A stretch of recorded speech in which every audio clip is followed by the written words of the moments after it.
Gopi Jana Balava Girivadadhari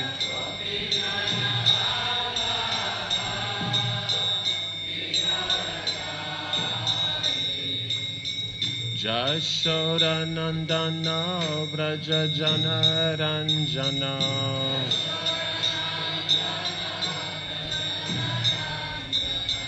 Jashoda Nandana Vraja Jana Ranjana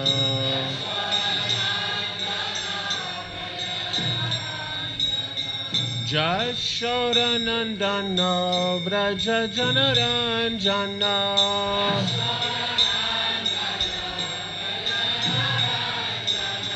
Jashoda Nandana Vraja Jana Ranjana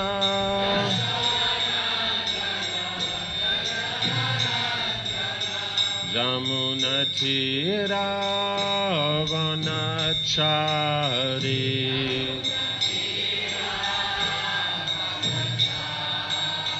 Jamuna Tira Vanachari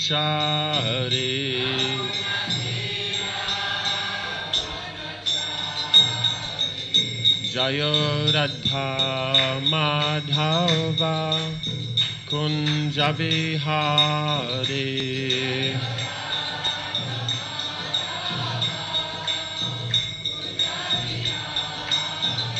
Jayo Radha Madhava Kunja Vihari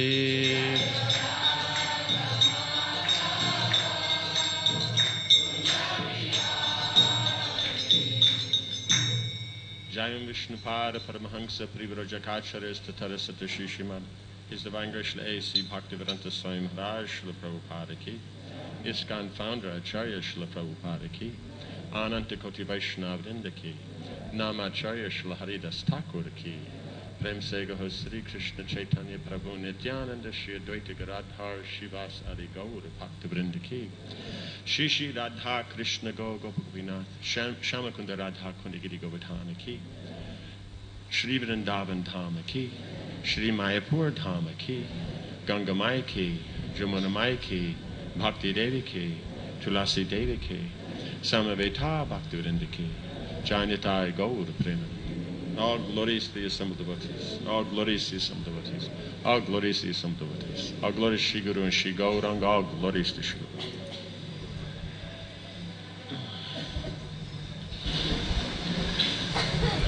Om Namo Bhagavate Vasudevaya.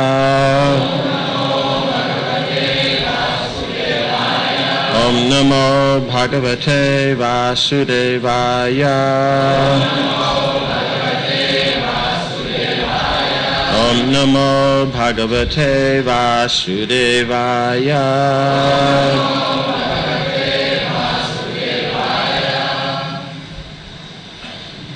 Evam Vilapatinam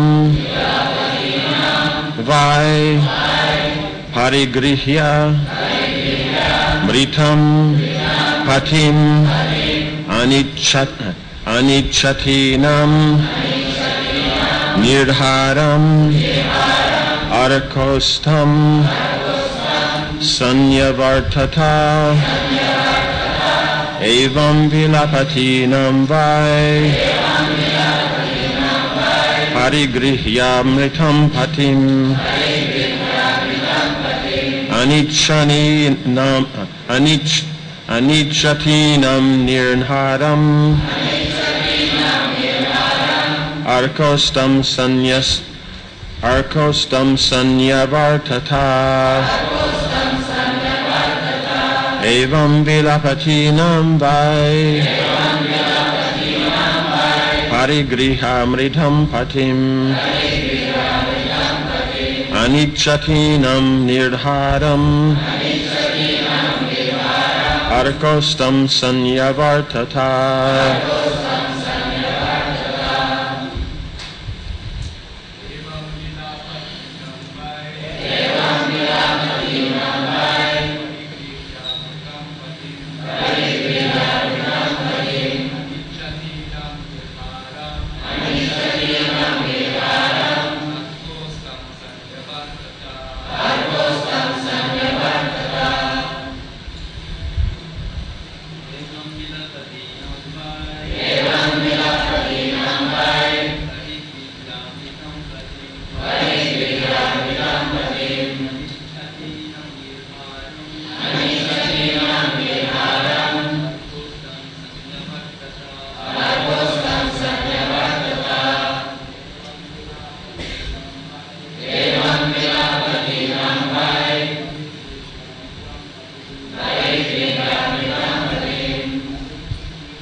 That is?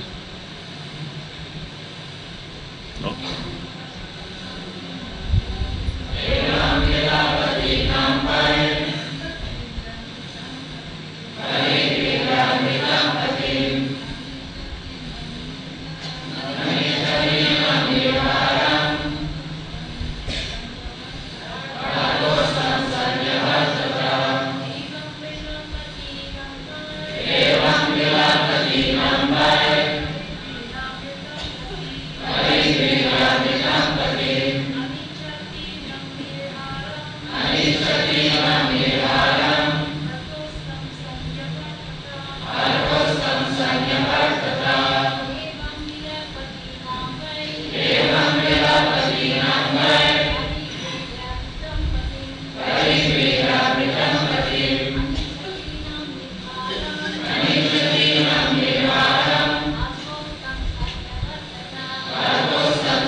Evam, thus, Vilapatinam, of the lamenting queens, Vai, indeed, Parigrihya, taking on their laps, Mritam, the dead, Patim, husband, Anichatinam, not desiring, Nirharam, the carrying out of the body for the funeral ceremony. Adarka, the sun. Astam, the setting position. Sanyavartata, passed away. Translation. The time was appropriate for the body to be burned, but the queens, not allowing it to be taken away, continued lamenting for the dead body, which they kept on their laps. In the meantime, the sun completed its movements for setting in the west. Purport. According to the Vedic system, if a person dies during the daytime, it is customary for his funeral ceremony to be performed before the sun sets, regardless of whether he is burned or buried. And if he dies at night, the funeral must be completed before the next sunrise. Apparently, the queens continued lamenting for the dead body, the lump of matter, and would not allow it to be taken away for burning. This illustrates the strong grip of illusion amongst foolish persons who consider the body the self. Women are generally considered less intelligent. Because of ignorance only, the queens thought of the dead body as their husband, and somehow or another thought that if the body were kept, their husband would remain with them. Such a conception of the self is certainly for Gokara, cows and asses. We have actually seen that sometimes when a cow's calf has died, the milkman cheats the cow by presenting before her the dead body of her calf. Thus the cow, who would not otherwise allow milking, licks the dead body of the calf and allows herself to be milked. This substantiates the description of the Shastra that a foolish man in the bodily conception of a life is like a cow. Not only do foolish men and women consider the body the self, but we have even seen that the dead body of a so-called yogi was kept for days by his disciples, who thought that their guru was in samadhi. When decomposition began and a bad smell unfortunately began to overwhelm the yogic power, the disciples allowed the dead body of the so-called yogi to be burned. Thus the bodily concept of life is extremely strong amongst foolish persons, who are compared to cows and asses. Nowadays, great scientists are trying to freeze dead bodies so that in the future these frozen bodies may again be brought to life. The incident narrated by Hiranyakashipu from history must have taken place millions of years ago, because Hiranyakashipu lived millions of years ago and was even then quoting from history. Thus the incident occurred before Hiranyakashipu's lifetime. But the same ignorance in the bodily concept of life is still prevalent, not only among the laymen, but even among scientists who think they will be able to revive frozen corpses. Apparently the queens did not want to deliver the dead body for burning, because they were afraid of dying with the dead body of their husband.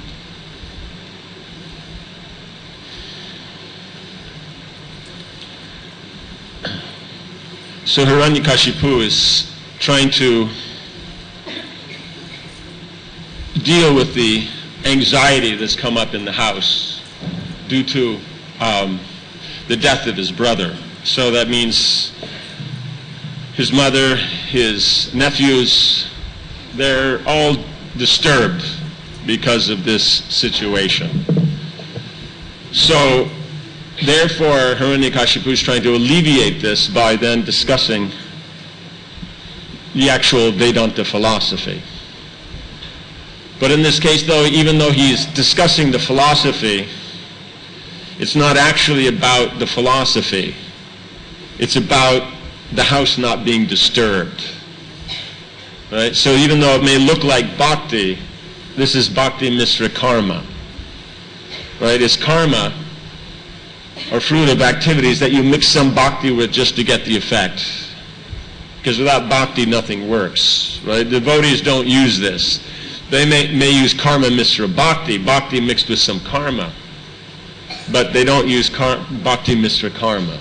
Right? So here, as though it appears something valuable, it actually for Hiranyakashipu himself is not. But because it is quoting the Shastra, it is giving the correct understanding, therefore it is valuable for the devotees, because they will take the devotional aspect, they'll take the bhakti aspect of it, the karma aspect they're not interested in. So this application here then works. So the point is whether you're a materialist, whether you're a transcendentalist, it doesn't matter. The position is the same. The body is temporary. And the relationships connected with the body are temporary. And if that's seen and appreciated, then getting through life in the material world is so much easier. Because the material world doesn't really go the way anybody wants it to. It's designed that way. Right? It's just, just like the modern, industry then makes things so that they'll fall apart. Right? This planned obsolescence. Well, Maya, how she creates things, it's planned misery. It will give you misery. It's just designed like that. If there's any happiness, this and that, that's just designed so that you keep in the process, so that your misery is sure to come in its fullest, completest form. Because otherwise, if you give up early, you won't get your result. Right? And so neither will you be inspired to do anything here, neither will you be inspired to go back to Godhead. So you just kind of sit, in the middle. So that's basically useless. So making endeavor is how one gets results. And so one has a habit of making endeavor, then one will can endeavor for transcendental subject. Right? So here then Hiranyakashipu is pointing out that this element of lamentation is foolish. So those who identify with the body, they will have this problem. Those that don't, won't. So we see in here is that Hiranyakashipu is using this technique. So now how much he identifies or not, but being Kshatriyas and that, then the tendency will be they don't as much. They'll identify as the soul. But here it's more, not so much that his brother died, so he's not the body and that kind of thing. But it's more that his plans for control, they've been disturbed by Lord Vishnu and the demigods. Does that make sense? So therefore, that's why you see as he can discuss this Vedanta philosophy on the platform of not identifying with the body, but he still, because of the demoniac mentality, still maintains that he's the controller and enjoyer. Right? And feels, he makes very determined effort to establish his plan. That's what makes him a demon. He's not dependent on the Lord. Because otherwise you wonder, how do these two things happen at once? How could both things go on at once? That's because for him, it's about he has something to do, and now Vishnu's getting in the way of his control, and because of that, the reaction of that, now the family members are lamenting, so that's also getting in the way of his control and happiness.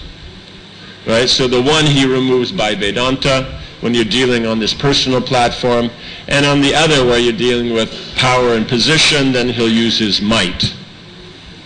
Right? So this is his position. So here the part about him trying to control the Lord and all that, that's the part that we're not interested in, because that's not going to work. But that you can remove attachment to the material nature in the way of lamenting for something that's transitory, that we can take the example. And that he gives very nicely.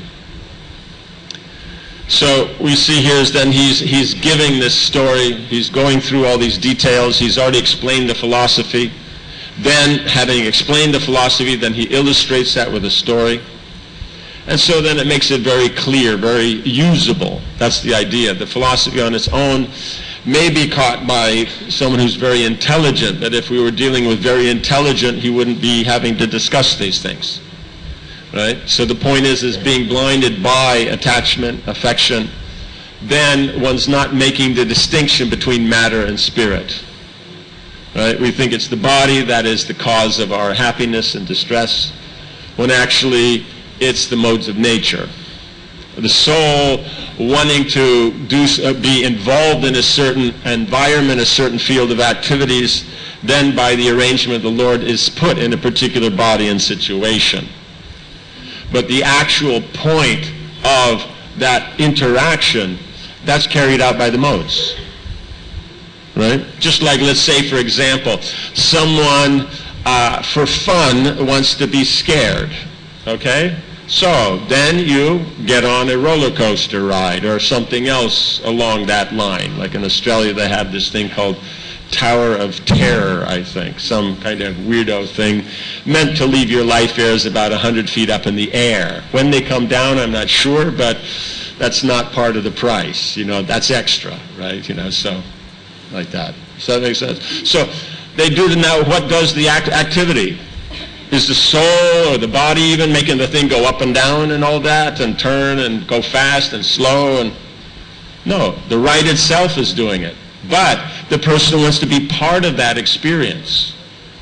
So that's what we're doing. So we'll think, okay, what did you do today, right? I mean, we're focusing on the word do. Oh, yes, I went on a roller coaster ride. But did they do the roller coaster ride? You understand? Technically, no. Maybe but according to colloquial usage, yes. But actually, more like they were done by the roller coaster, not that they did the roller coaster. Right? You understand? So this is actually what's happening. We're thinking, I'm in control of all this, I'm doing all this, but actually it's just we want to be in an environment wherein these things are experienced. And therefore, then the modes of nature carry it out, and because it's what we're identifying with it, therefore that desire then makes us be upset when the environment changes. So what we're lamenting for is the particular experience generated from that environment. And we think it's the dead matter that's doing it. Right? It is actually the modes of nature. Does that make sense? That's the whole thing. That's the point, is that whatever is happening by the modes. So this is the point that's being made of less intelligent. So if we understand it's not the body that's generating the experience, it's the modes of nature, then we actually see properly. That doesn't mean that interaction is not going on, proper etiquettes and all these different things aren't there, because you're dealing with living entities. They're people, right? So natural emotions and all that's there. But you have to know what's the people, right? The people is the soul, right? Not the body. That's the point that's having to be understood here. So then once this is understood, then people perform the duties that go with the body and the situation. Right? That's then what is desired, because he wants to go on, they're alive, so he wants to carry on his life like this.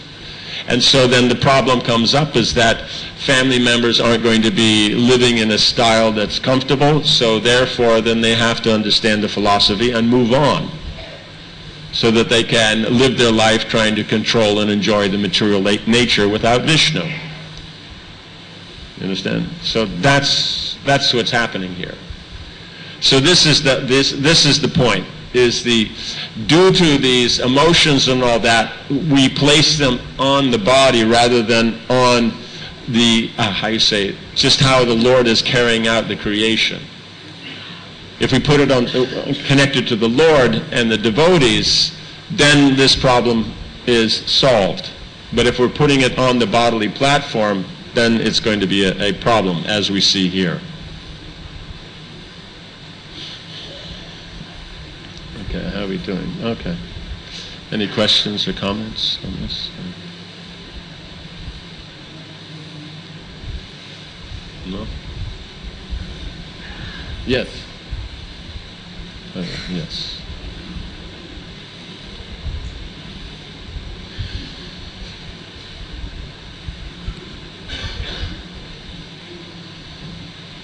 Hare Krishna. Hare Krishna.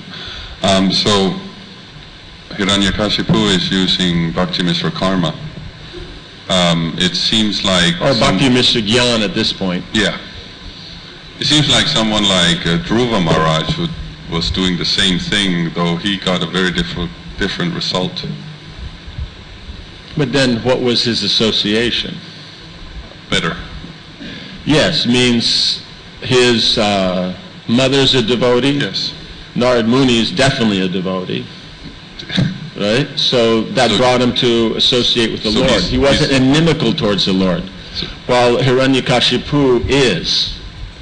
See, is that the process to get to the liberated platform for the devotees and non-devotees is the same. It's like, let's say, the devotee is going from here to Calcutta to do some devotional work, and someone else is going from here to Calcutta to do some mundane work. Is the path to Calcutta different? Right? You know, is there, like, you know, around the seat where the devotee is, it's more padded, and there's, you know, little unicorns flying around nicely, and the cherubs are singing nicely and fanning and all that, or it's just the same old stinky bus? There might be a little more gulab jamun juice, but other than gulab jamun juice maybe, but other than that, it's probably the same. Yeah. So, yeah, you understand? So the point is the path out of the material world is the same. But the devotees aren't following the path out of the material world, they're following the path that gets you into the spiritual world. So the spiritual world being transcendental, it already includes being transcendental as part of it. So if you're performing devotional activities, you're already transcendental. Right? For the materialist, then they have to follow the recommendation of authorities without attachment and do their particular duties. Right? By doing that, they will be freed from material entanglement, guaranteed. Now, the devotee is following what the acharyas say, what the spiritual master says, right? They're doing it to please Krishna. So that means then there's no attachment, right? If it's doing to please Krishna, it's naishkarmya, it's not for yourself. The others, it's just not for themselves. The devotee is not for themselves, it's for Krishna. The other is following the authority, but it's not necessarily so much to please the authority. You understand? So the devotional service already includes the path of liberation, so the devotee doesn't have to separately endeavor. So Hiranyakashipu, what he's going to do here is mechanically the same that we'll do. Right? That's the thing. But the strategy is totally different. His strategy is control and enjoy the material world. Devotee's strategy is they want to please Krishna.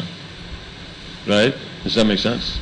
That's the point, is that you tell the difference in something when you get to the point of strategy.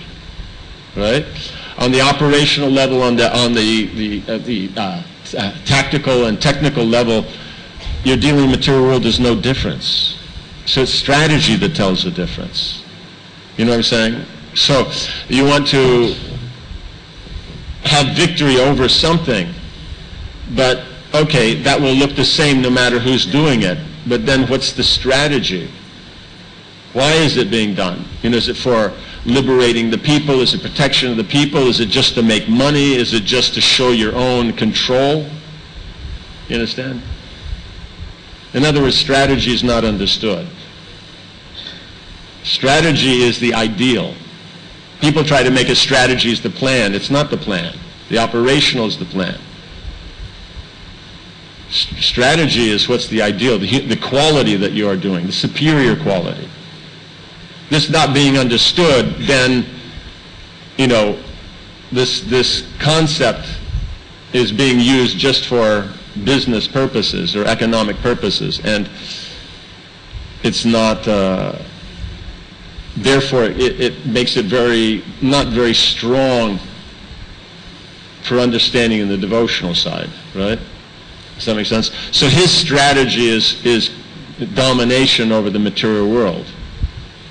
But because people are lamenting due to the bodily concept, he's using Vedanta to clear that. So therefore, him talking to his family members and a devotee talking to their family, it'll be the same.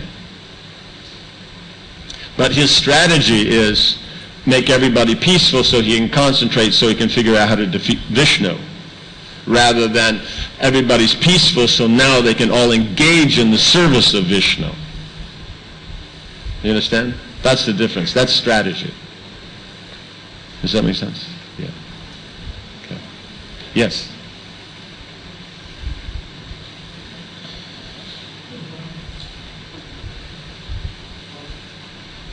Hello, Krishna. Well, one could argue it's spiritual knowledge, so the spiritual knowledge, because he has it, should purify him of those impure motives, just like before we read Gita, we were engaged in material activity.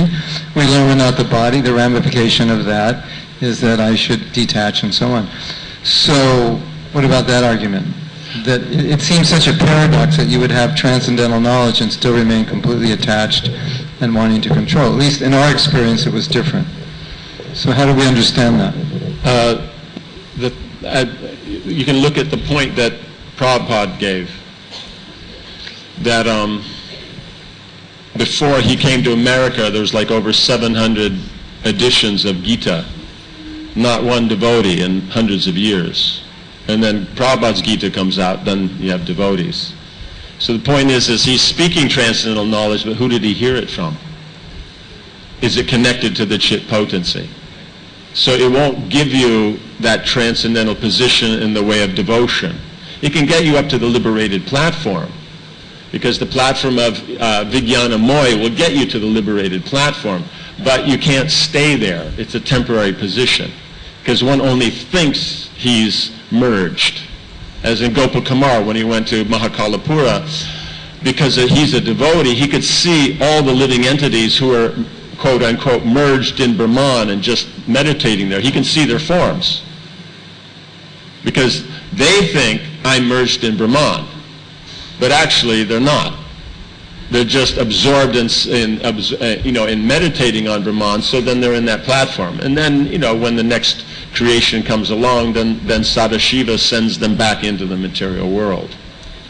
So the point is the chit potency is not connected here. But because we're hearing it from authorities, therefore the chit potency is there. We'll get that benefit. Like that. Because otherwise, the impersonalists, they will get some benefit because they're following Shastra. So the piety is there. Yes, you will get benefit, but you only get benefit in what you do with it, because it's the same activity. Right? The karmi is cooking the lunch for the fruitive benefit. Right? The jnani is cooking lunch because it's the duty, but he's doing it without attachment, so in performance of his duty, he gets liberated. The devotee is cooking lunch for Krishna's satisfaction without attachment. He's getting bhakti. But the technique that is being used and the menu that's being there may be exactly the same. This is the point, what you were saying about bewilderment. This is the point, is that we have to be very clear. It's not that there's this and there's that. Technically, there's only that. We only think there's this. So mundane consciousness means we think it's separate from Krishna, because actually everything is Krishna. But if you don't see it connected with Krishna, and favorably, you don't get a devotional benefit. And unless it's free from karma and gyan, then it won't give pure devotion.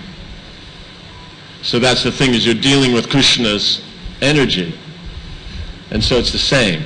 You know, it's just like the person in the prison is following the laws of the state, and the citizen who's not in the prison is following the laws of the state. But the effect is different for each of them. So does that work? Yeah. Yes. Is this microphone thingy is right, to turn it on somewhere. Cool. Yes. One Indian gentleman one time asked Srila Prabhupada, after reading Bhagavad Gita and knowing that Arjuna's illusion has been dispelled, he's not under the three modes of material nature, he's a devotee, he understood. So this Indian gentleman asked him, Swamiji, how is it that Arjuna is crying and lamenting when Abhimanyu was killed?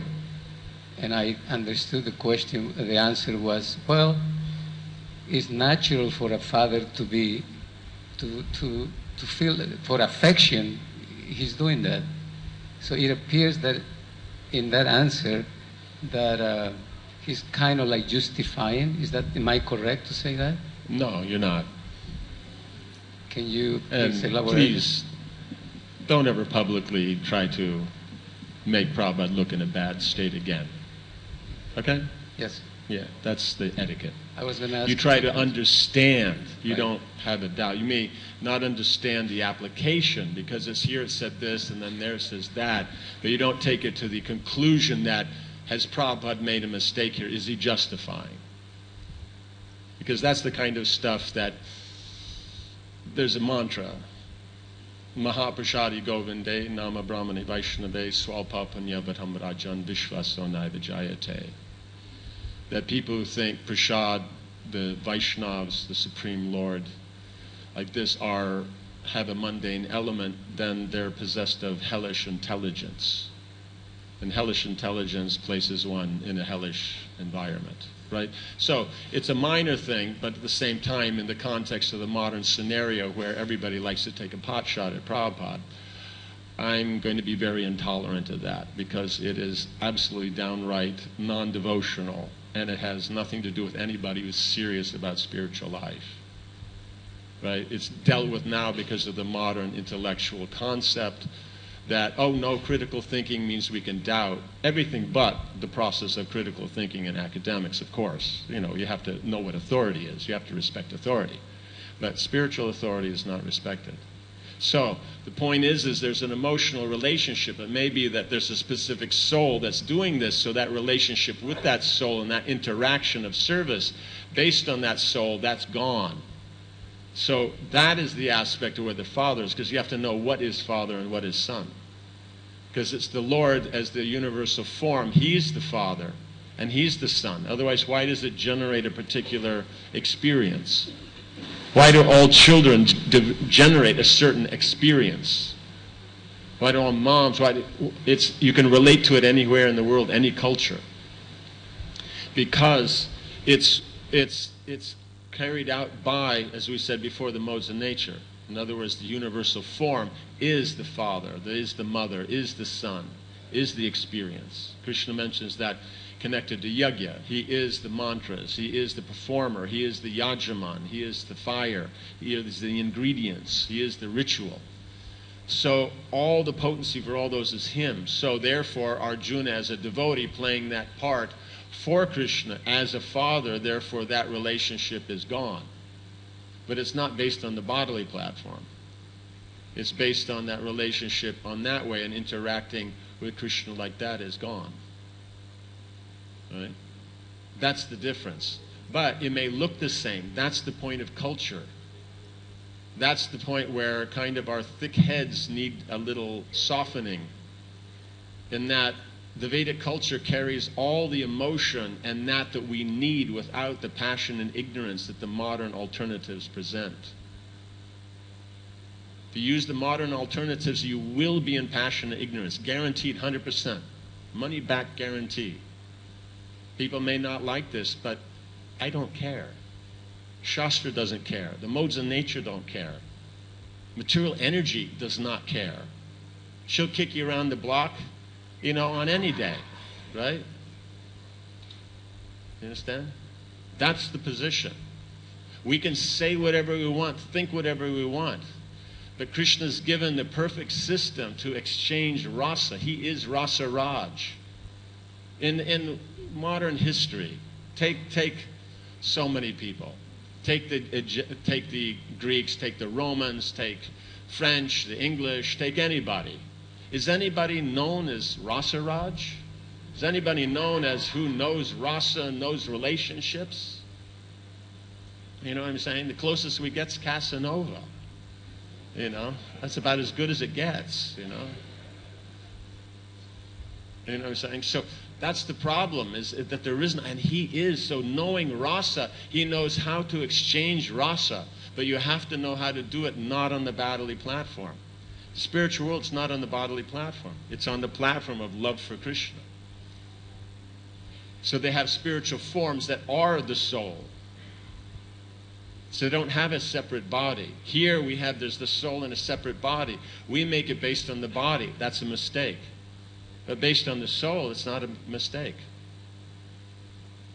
So having relationships with souls, that loss, then there's something to lament about. Because that relationship is eternal. And so then the soul from here leaves, goes back to Godhead, like that. We have to wait before we can interact and associate again. So there is something to lament about. Right? But when we identify with the body, then the lamentable point is that we're lamenting. Does that make sense? Is that okay? Yeah. Okay. Yes. Yes.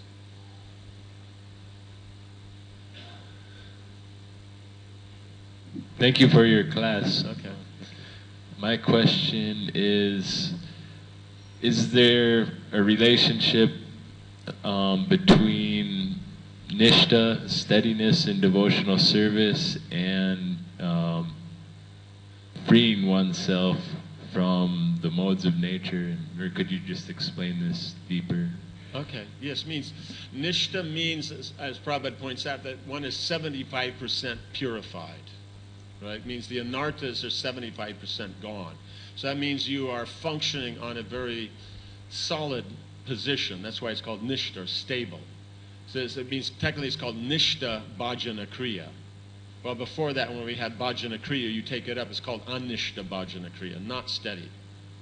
So through the process of anartha nivriti, we come to that stable platform. Does that make sense? So then one tends to be more functioning in that platform. Though, as we see, 25% is left, so that means there'll be some mistake somewhere. Depending upon the particular individual, that 25% is different. Right? Someone's attached to their bucket of halava, someone else to a stable environment, someone else to money, someone else to their management, someone else to something, who knows. Whatever it is. But 75% is gone.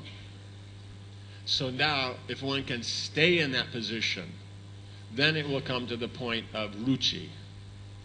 And once it gets to ruchi, that means you have a taste actually for the transcendental. Nishta means you don't have a taste for the mundane, but it's not necessarily you have a taste for the spiritual. Right? You don't do anything wrong, but it's not that you're that attachment or attraction to the spiritual is strong.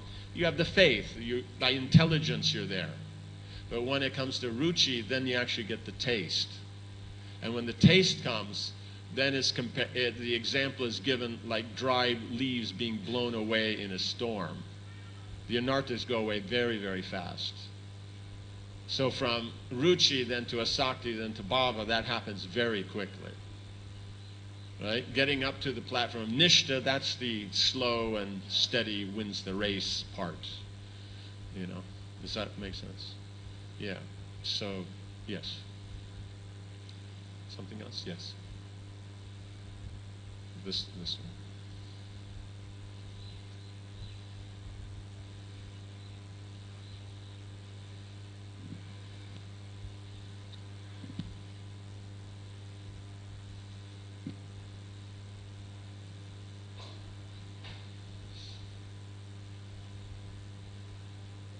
So one on the bottom, sometimes they're on the bottom, sometimes on the top, sometimes on the side. Huh? Side, it's on the side. But it doesn't work. Oh well, then talk loudly.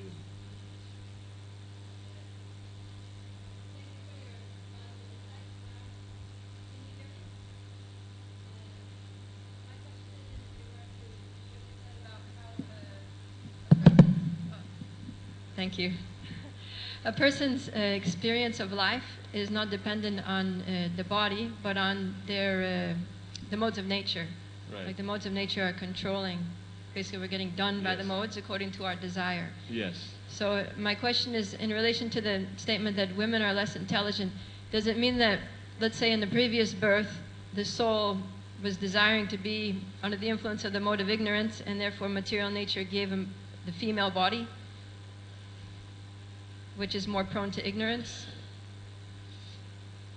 You could say one's attracted to that position, maybe not specifically they thought like, I want to be under the control of the modes like this, you know.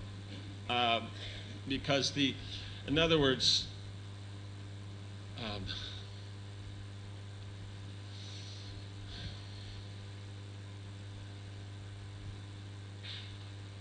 you have the Supreme Lord, okay? He is complete in himself. So that means he himself, he is everything. And that position is a transcendental position and one of, unlimited happiness, right? It's called Atmarama. Then to expand this happiness, which is expanded unlimitedly more, he expands his energy. So then in expanding the energy, then he interacts, and that interaction, or that rasa, that then gives a happiness much greater. Does that make sense? That's why the impersonal position is considered lower, though it's transcendental, to the devotional position, which is unlimitedly higher because of the interaction, right? So now in interaction, you have the senses. How do you express your love for Krishna? Think about it. You just use your senses. All devotional service is performed through your senses. All perception of the world around you and how you're going to deal is the senses. So all we have that we're actually interacting on is the senses. Doing that without Krishna, that's called sense gratification. Doing that connected to Krishna, that's called devotion or bhakti. Does that make sense? Now, in this position, the senses are engaged in all these different activities, but in the conjugal rasa, it's the highest, because all the senses are engaged in the conjugal interaction. Other interactions, then you may use less. The farther down you go on the scale, the less you use. Right? Like Shanta, you're just using the mind. You're not even engaging the senses at all. Does that make sense? As you come up, you start to the servitorship, then you start engaging, the arms, the legs. You understand? So something is there, but the conjugal rasa means all 10 senses in the mind are fully absorbed to the maximum they can be. Does that make sense? So that would mean on the spiritual platform, the highest expression of the devotional rasa is going to be that feminine position. Therefore, Radharani. Right? Within the material, because it's a reflection, then the full form of that's also going to be the feminine form. Understand? Because the living entity wants to be the controller and enjoyer. So to do that, then you have to have the masculine position, the feminine position. So there's the natural, social interactive elements that are masculine and feminine. But as Prabhupada points out, every living entity in the material world thinks that they're masculine, they're the controller and enjoyer. So the man wants to control and enjoy the body of the woman to gain his satisfaction and control and enjoy. And the woman wants to use her body to be controlled and enjoyed, and that way then control and enjoy. You understand? So in other words, the central feature is the feminine form. Right? Does that make sense? And in the modern world, it's even brought out more prominently, right? In the Vedic, you'd have to go, look in certain scriptures or go to certain temples to see this kind of stuff. But in the Western world, you simply have to look on a billboard or any magazine, and it's all about women. You want to sell something, there's a woman on front, right? It's rarer, there's a man on the front, right? Does that make sense? So, therefore, that's the position. So when there's more desire to control and enjoy, it's going to end up being in the feminine form. That's just the natural position. That's why then the masculine is supposed to control and enjoy, and if he does, then it doesn't end up that way. All right? And the feminine, since they're in that position, then to get out of it, then one has to have that mood of not trying to control and enjoy. You understand? And then that will balance it. You understand? So you're dealing with very subtle things here. These things are way beyond the social issues and everything like that. We're talking about the transcendental position here.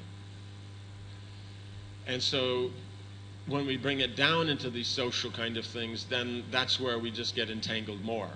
Because then you have to identify with these things to worry about it. Right? Does that make sense? So the point is that therefore, because the feminine nature is more about all the things connected with the senses, right? It means, let us just take something for example. Let's say you have a single guy and you have a single girl. There's a good chance on the average, the single guy, the amount of things that are pleasant for the senses in his environment on his own is very minimal. The funky mattress without the sheets on it, and, the garbage all over, and, the pile of, pizza boxes on the coffee table. All this stuff is not exactly what you call, and why pizza box? It's everyday pizza. You understand? So they engage their senses minimally. But you see, the girl in the same environment of the same nature, she'll have a more pleasant environment. Just something, whatever it is. If he's something who has a little bit more nice environment, hers is even nicer than that. Right? But when you put the two together, that's when you see now the maximum amount of engagement of the senses comes into play. You understand? What that's used and all that, that's controlled by the woman. What are the curtains? What do you eat for dinner? Where are you going out for dinner? What is the guy even going to wear when he goes out to dinner? You understand? That's all being controlled by the woman. You understand? So that's what we're talking about here. There's more of a focus on that. Now, one can be naturally very easily overcome by that and get distracted, therefore less intelligent. Because the focus is so much on the senses, one can get distracted so easily by that because the seat of the senses is the body. Or one can understand the philosophy and be transcendental, where one doesn't become affected by that.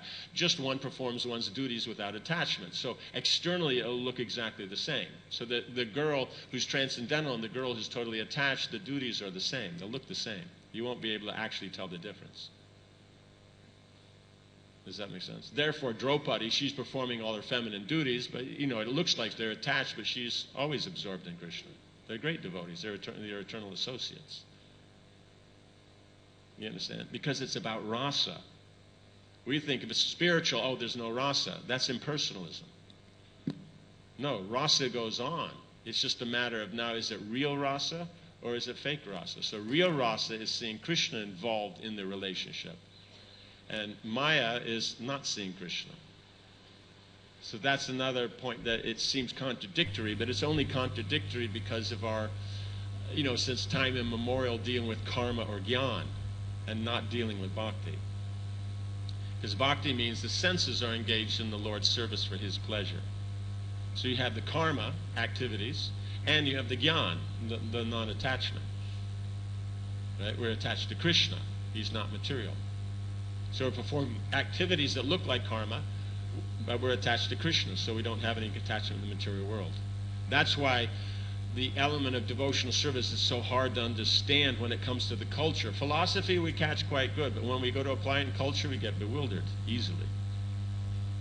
So because of that, that's why then this philosophy is very strong, and then the culture goes along with it. It's strong to match it. Does that make sense? So the Vedic culture is all about rasa and relationships, but due to the mode of ignorance, we think it's dry, and we think the West has something to offer. This is Maya.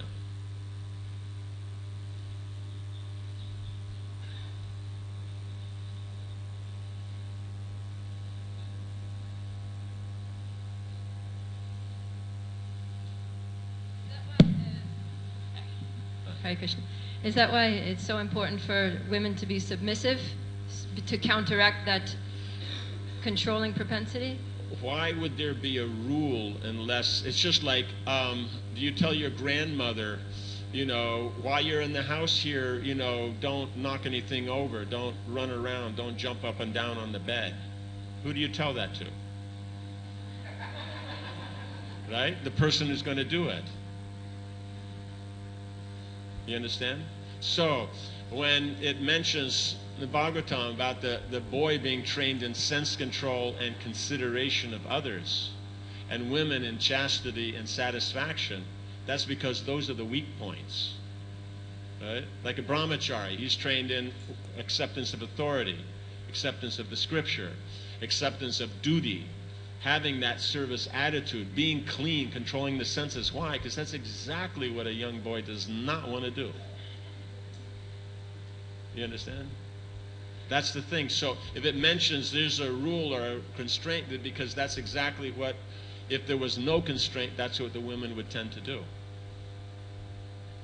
You understand? So therefore the Shastra is simply pointing out where the weakness is. Understanding that, then one engages very nicely in the process. The relationships go very well. But you have to know where the strength is and where the weakness is. Because it also mentions, because the boy has to be sense-controlled, that's going to be where he has the problem, and the wife can help. You understand? If she's chaste, he can be sense-controlled. If she's satisfied, he can be sensitive. At the same time as if he's sense-controlled, she'll be chaste.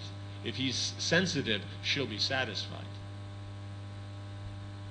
You understand?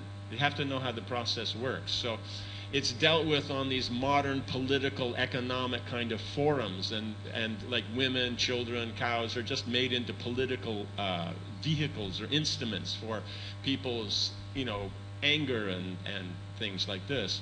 But in reality, there is none in that platform. Point is there's a nature behind everything, and it's created that way by Krishna. So therefore the feminine nature perfectly pleases Krishna because he is the controller. So for him it's fun to not be in control. You understand? But when the living entity is trying their best to be the controller and enjoyer, therefore the women's nature to control annoys them. Therefore, every man sitting around in the pub, he's lamenting about how, his freedom is this, his wife that. And they're all saying exactly the same. Go to any pub, anywhere in the world, they're saying exactly the same thing, just using a different language to express it. Same look on the face, same tone of voice, it's exactly the same. You understand? Because they want to be the controller and enjoyer, and their wife doesn't allow them to be. Does that make sense? So that's the problem, is that the living entity thinks that this is his position. Right? So the living entity is thinking, if I could control the woman, I would be totally happy. And so then at the time of death, if they think of the woman, then they become the woman. You understand? So it's just a continuation. So the element of the submission, but the submission is based on, now, how you'll be submissive. You know what I'm saying? How does the position of submission work? Right? If we're talking relationships here, we're not talking a Western model. Right? Why would you be submissive? What is necessary on your part to be submissive?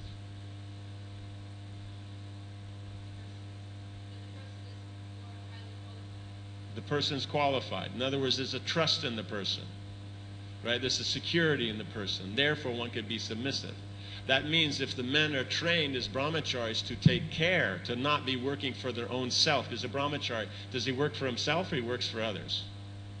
Brahmachari spend his whole time working for under the instruction of Guru. So that means putting in, 20 years of that, then they'll be good at it. So now, when they go into family life, they'll be able to take care of the wife and then the kids and then everything else. Because if you're not a good brahmachari, you will not be a good grihastha. First class brahmachari, first class grihastha, second class, third class, 10th class, 999th class, 900. You like this. You just keep going, right? You understand? So that's the position.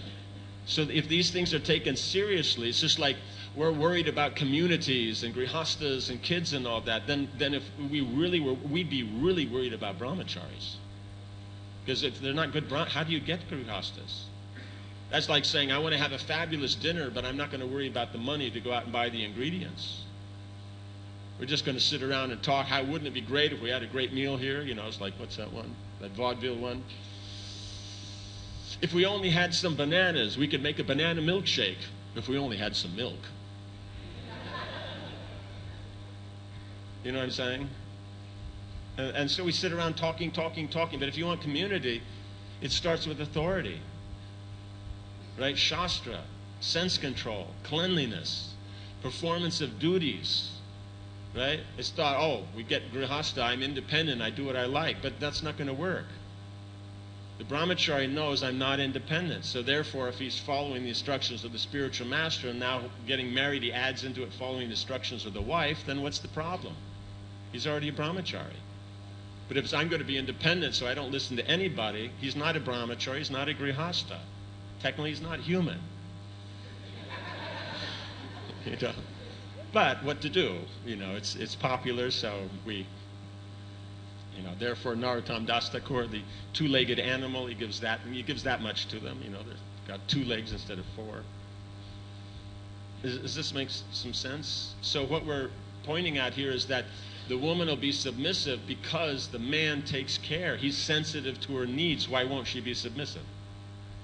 In other words, if the husband's trying to take care of the wife, then what's the natural reciprocation? If the wife follows the husband, he's working just for her pleasure. She following that, what will she do? Right? Work for his pleasure, right? Modern model is he'll work for her pleasure, she'll work for his pleasure, right? Like that. Yeah, so, I just did what he did. No, it reverses because it's a relationship. Impersonal, yes, you just do it for yourself. So this is the thing. It's a very complete science. And all these points that are made here means that they're falling out of understanding the science. And because of that, then trouble comes up. But if one follows it, there's no trouble. It works nicely. In Braj, they're basically all grihastas. Like that. There's a few that aren't.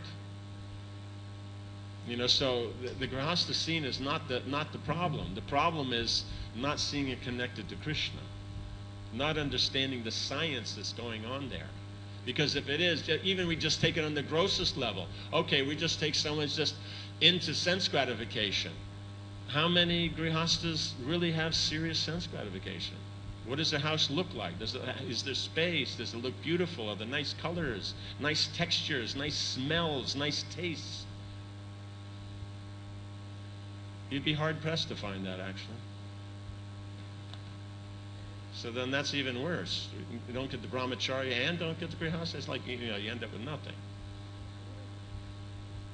You know what I'm saying? So that's the whole thing, is that what is there? It's the nicest stuff. You know what I'm saying? There used to be a big thing before, that people trying to get nice scents and nice incenses for the deities and that, and talking about, we found this one guy, and this guy has this, and hey, I found some real this or that. I haven't heard that kind of conversation for years. Last time was like in the 90s. You know what I'm saying?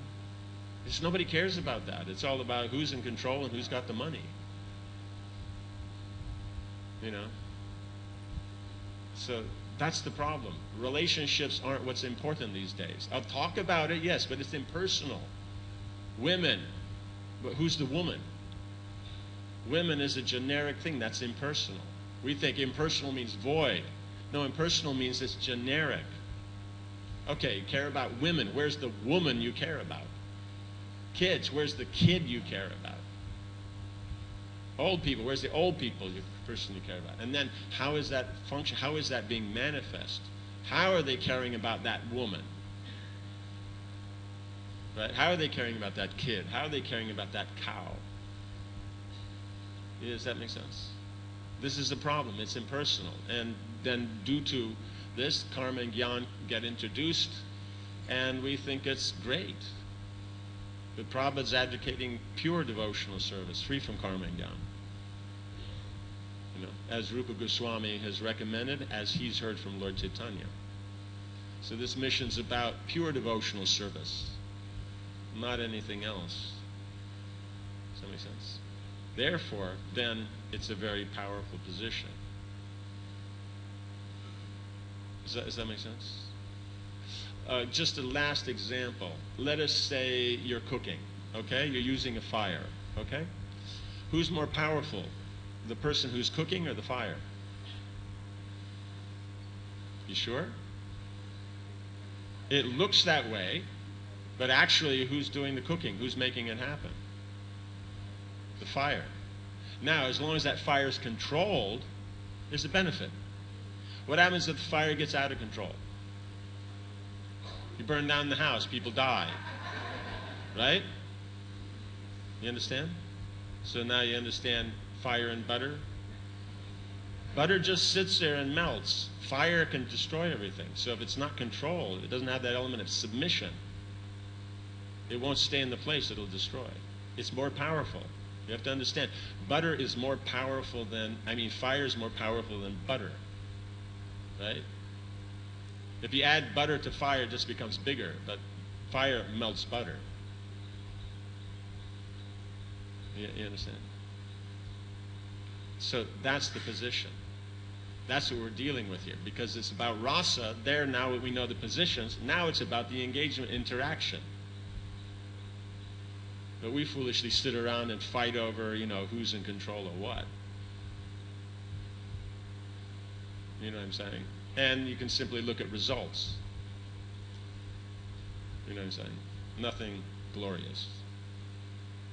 Does that make sense? Okay, and here. Chai. Oh, yes.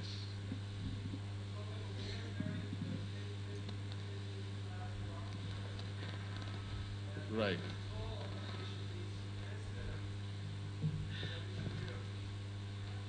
It means that, okay, so the woman marries the 50th class devotee, okay. Brahmachari, okay. Why 50? Why not 49? At least there's some glory in the 49ers, right? Something like that, Right? They're out West Coast, right? Yeah, so, something, is there. She's told to be submissive. Who's telling her to be submissive?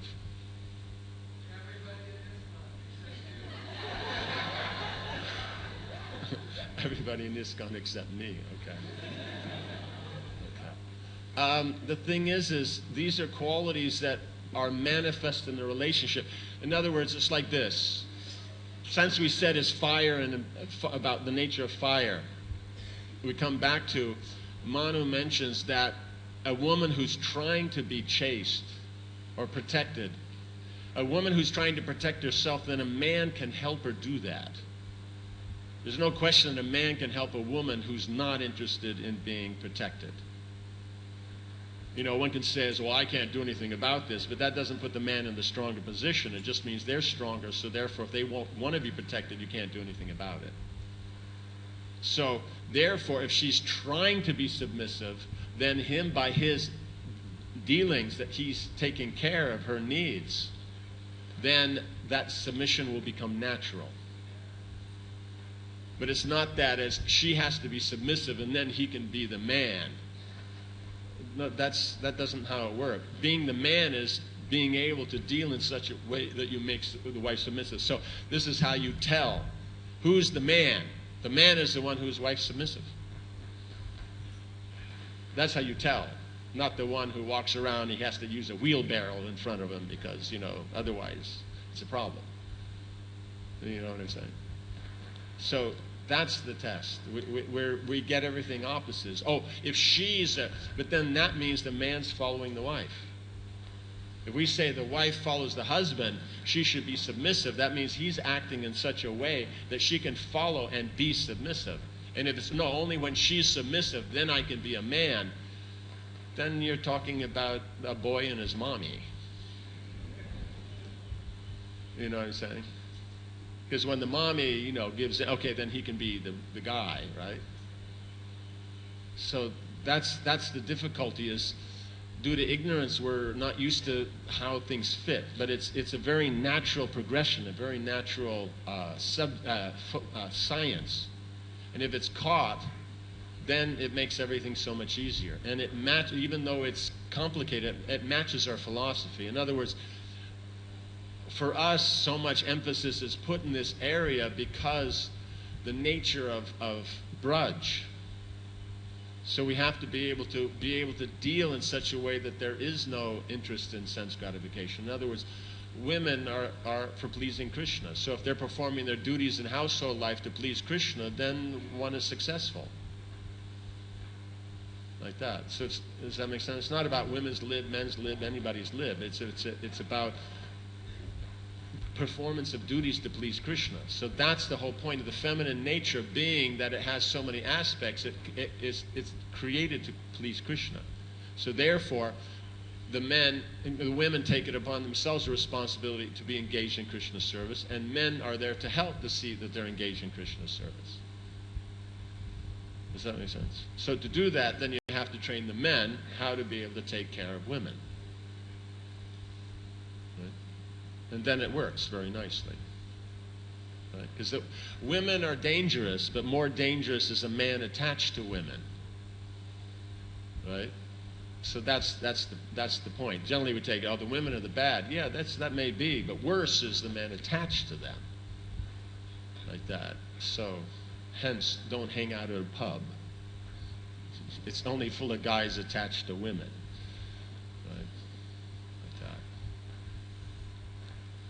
Is that something?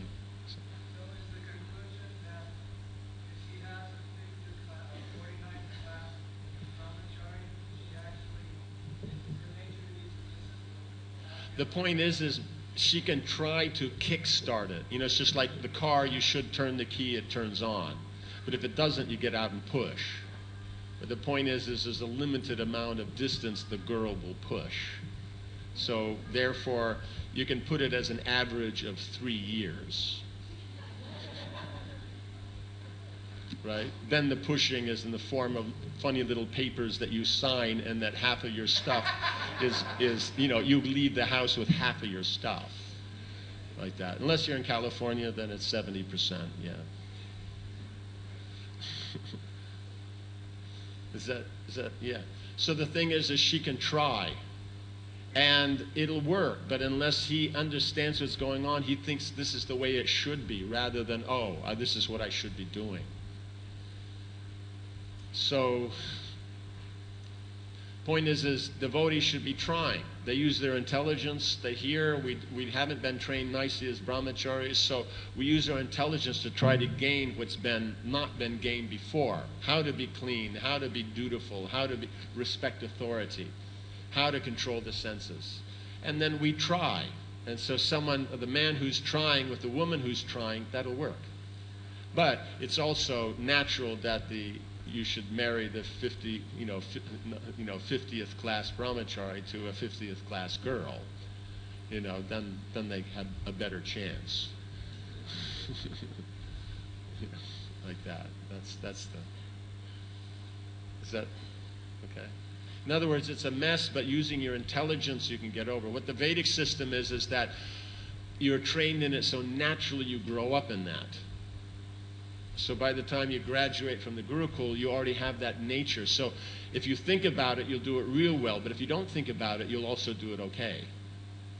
It'll just happen as second nature. So then you have a boy and a girl that are trained as second nature, then getting together, even in their bad moments, it'll be good. Like Prabhupada, I think the there was an anxiety about Bhakti Maharaj taking sannyas at the age he was going to take it. So the other sannyasis were telling Prabhupada, oh no, but he's so young, he might fall down. Prabhupada said, yes, if he falls down, he'll fall down to the mode of goodness. Yes, that's a real anxiety there. Yeah, so that's the whole point, is that in the Vedic system, amongst Vaishnavas, if they do fall down, they fall down to the mode of goodness. They perform their duties without attachment, in proper knowledge, but it may not be for Krishna. It may be karma misra, jnana misra, bhakti. But then when they, are more focused, then it'll be pure devotion. So that's the advantage of the system. And if we accept it, then it takes time. It takes generations to establish. But if we start now, then we have something like that. So that's the... Does that work? Yeah? Yes? One last thing. The argument was given that when there's divorce, Prabhupada says, it's generally the woman's fault. The tendency is always blame the woman and not, as you explain the male position, how it affects the woman. What would you say about that? Means about who's to blame, the male or female, for the divorce. Means having filed for divorce. I think it's on the books. It's 90% are women file. So in other words, the woman gives up, right? The man's still either thinking it'll work, or he's got other extra, curricular activities that he doesn't care. He's absorbed in his occupation, other relationships, or he thinks it's fine, whatever it is. So that means they give up. It's not that they cause it, it's that they give up. So in that way, if the woman doesn't give up, that's why the Vedic system is no divorce, because then the woman can't give up. She has to try to make it work. So then you keep at it, and then hopefully one day it works. Because you're supposed to also, in the Vedic system, you do have the support of proper training, other people who are trained to give that direction, and at one point you might figure it out. Like I was discussing with one Marwari couple, both traditional families, same nature, everything like that. And the man was saying it took him 7 years to actually really figure out, the nature of his wife. Right? So, because of the contrariness, because of the elusiveness, the shyness, which is the feminine, foundation. After 7 years, he started to understand what was going on. But much of that was understanding because of hearing, what we're discussing here. So he was aware of it. So now, if he had been trained in that before, you go into the family life with that understanding. Now it's just a matter of what's the uniqueness of the particular girl. Right? Because there's a generic nature, this feminine, or generic nature, this masculine, but then there's the specifics of the particular individual. So then so he gained 7 years, but he's from good families in that, and some good background, but without this training. So then what's it going to be if someone doesn't have the background? So that's the idea, is that if we understand the philosophy and the training, then it can happen a lot quicker. But at least if you're aware, then you make an endeavor. And if you're not aware, you don't make the endeavor. They think it's all the women's fault, or why doesn't she give me a break, or all this kind of thing. It's like, if we're looking at it, the man's supposed to be the active one. Then what is he doing to get the break? Right? He's just supposed to be handed the break. What is he doing to get the break? You know what I'm saying? You're saying, well, I'm working hard, I'm getting the money, I'm getting all this and that. Yes, but she's taking care of the house, the kids, doing all that kind of stuff. So, but it's on the emotional platform the break is needed. So what is he doing to deserve the emotional break? What is he doing emotionally to deserve it? That's what's not being discussed or looked at. That's the point that has to be gained. Because otherwise it's, I bring in the money and so now I'm done. So then she cleaned the house. She's done, right? Dinner's in the microwave. She's, out with her friends, You know, you can sit on the couch with the remote, you know, go in, push the button on the microwave and enjoy, right? And she's out with her friends. So that would be fair enough, right? You know what I'm saying? So in other words, he wants that emotional interaction. That means he has to emote in an interactive way. So that's where the problem comes up. It's you think that, you know, how you say, I got money, therefore that makes food taste good. No, it's cooking makes food taste good. Money buys ingredients. So it's two different things. So you understand? So when we use intelligence and discern, that's the whole point. The intelligence discerns. So one of them is memory. Then there's apprehension and misapprehension. So the Vedic is geared towards proper apprehension. But the modern, because of the motive, passion, and ignorance, there's so much misapprehension.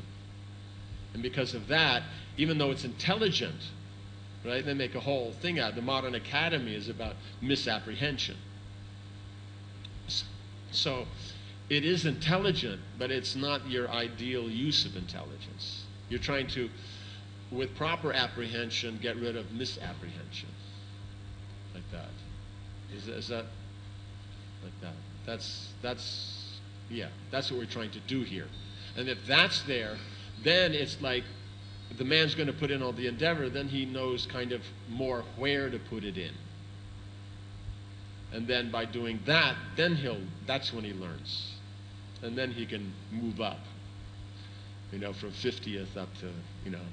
So how's your husband these days? Yeah, no, he's made it up to 37th position. Yeah, so he's doing quite well. Yeah. Yeah, my husband dropped a notch, you know. Like, you know, so. Okay. Does that work? Is that good? Okay, so we should probably end now. A bit over time. Jai. Grantaraj Srimad Bhagavatam ki, Srila Prabhupada ki, Samaveta Bhaktivinoda ki, Jainatai Gaura Premanandi.